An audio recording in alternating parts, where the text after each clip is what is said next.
With the release of Cyberpunk 2077 2.0 back in 2023, I knew that not only did I want to play this game again, but this time go for the Platinum Trophy. There are also quite a few missable trophies as well, so I had to make sure that I did everything correctly so I didn't have to either reload a previous save or start an entirely new playthrough. In total we have 45 trophies to collect, and I will be splitting it up into 3 parts. Part 1 is going to be the main story up until the point just before the ending and collect any miscellaneous trophies along the way. The reason I am stopping before the ending is because there are several ending trophies and saving just before makes it a whole lot easier. Part 2 will be the main grind of the game, finishing the miscellaneous trophies and just doing actions that you most likely won't be doing during a normal playthrough of the game. And Part 3 is of course finishing the game 5 times for the different endings. With that out of the way, let's get into the first trophy. We are given a VR chip from Jackie, which is basically just a tutorial on the controls for the game. Here you learn about the different weapons, how you hack, and also how to be stealthy. Once you complete the basics, you have the opportunity to learn more or just leave the VR. You can choose either. I chose to leave, and once we leave the car, we receive the trophy, the Fool. The next trophy counts as a missable trophy. It requires us to use a dialogue option related to V's life path 10 times. These are dialogue options based on the path that you chose at the very beginning of the game. As I chose Corpo, anytime that the option that showed up that said Corpo, I made sure that I chose it. There are plenty of these that do show up throughout the game, so it is very hard missable trophy to actually miss. So, as we chose it a total of 10 times, we are rewarded with the trophy, Stanislavski's Method.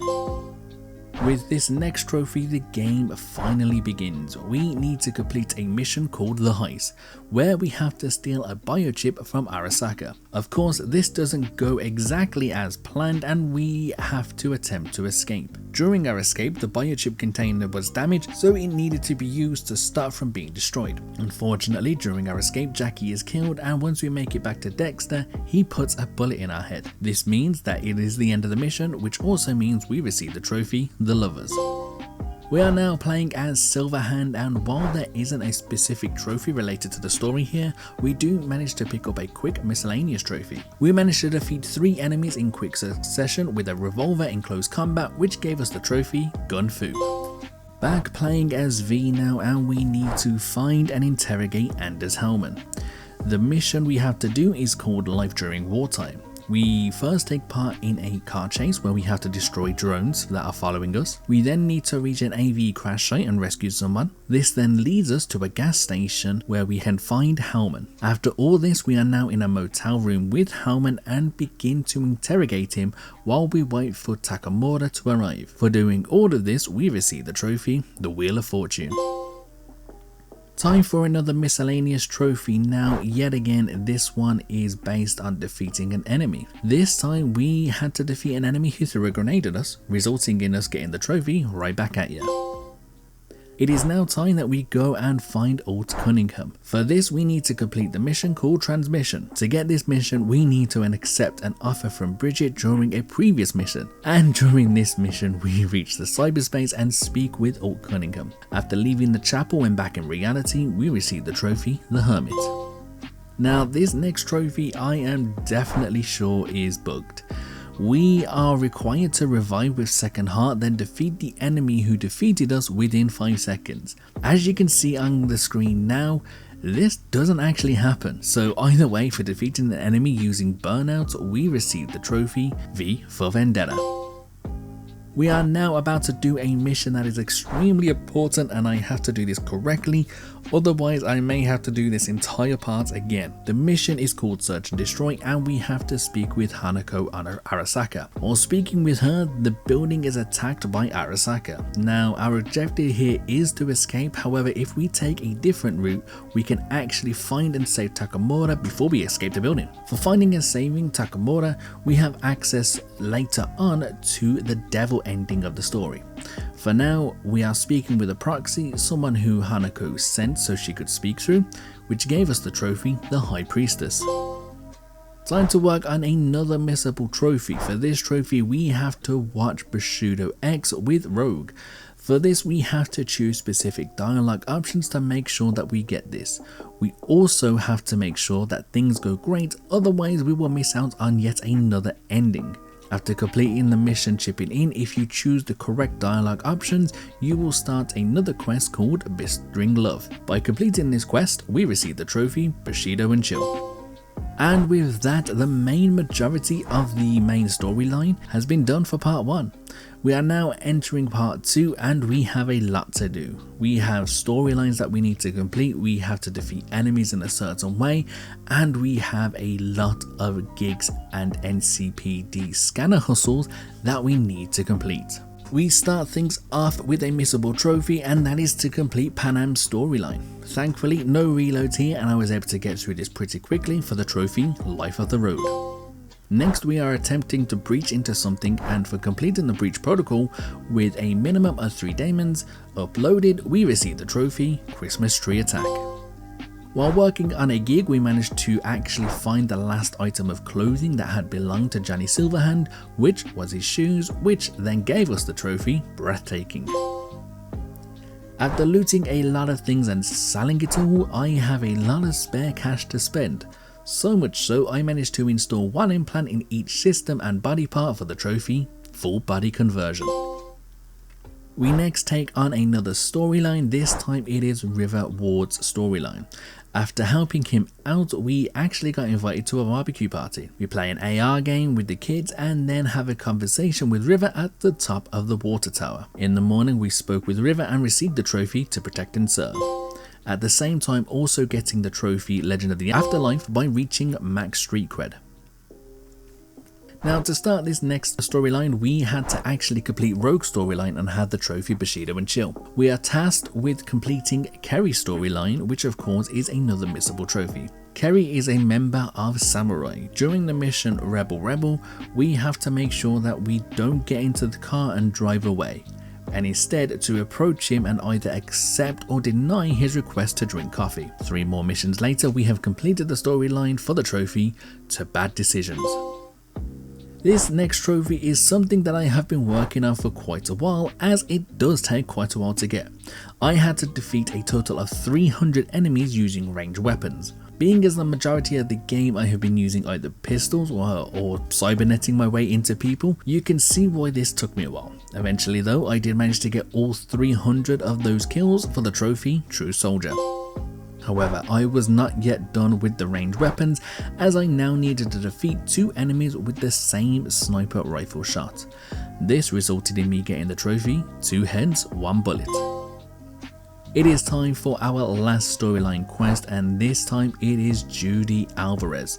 This trophy is missable during the 4th quest in the mission called Pisces. We have to make sure that we decline the offer given to us by Mako. After doing 1 more quest after this, we receive the trophy Judy vs Night City. I now have enough resources to craft 3 legendary items, which gives us the trophy Master Crafter. Now, I have been using a lot of melee weapons recently as I needed it for this next trophy. I had to defeat a total of 100 enemies using melee weapons for the trophy True Warrior. And it is at this point where I spent a lot of my time grinding the game. I have to go through and complete all the gigs and NCPD scanner hustles in every area. Thankfully, as this is a large grind, I managed to pick up a couple of extra trophies along the way. First up, we started with completing all the Cyber Psycho sightings, which gave us the trophy I Am the Law. I picked up a quick hack known as Detonate Grenade. Just as the name says, it detonates a grenade that someone has on them. I managed to use this quick hack on an enemy where 2 other enemies were next to him, resulting in me defeating all 3 of them for the trophy Damon in the Shell. Then shortly after this, I had completed everything in the Badlands for the trophy The Wasteland. One thing I haven't been doing is distracting enemies. I've just been using quick hacks to take down enemies straight away. For this next trophy, I had to make sure that I actively distract enemies a total of 30 times without actually drawing attention to myself. Eventually, after doing this for what felt like hours, I managed to get the trophy Must Be Rats.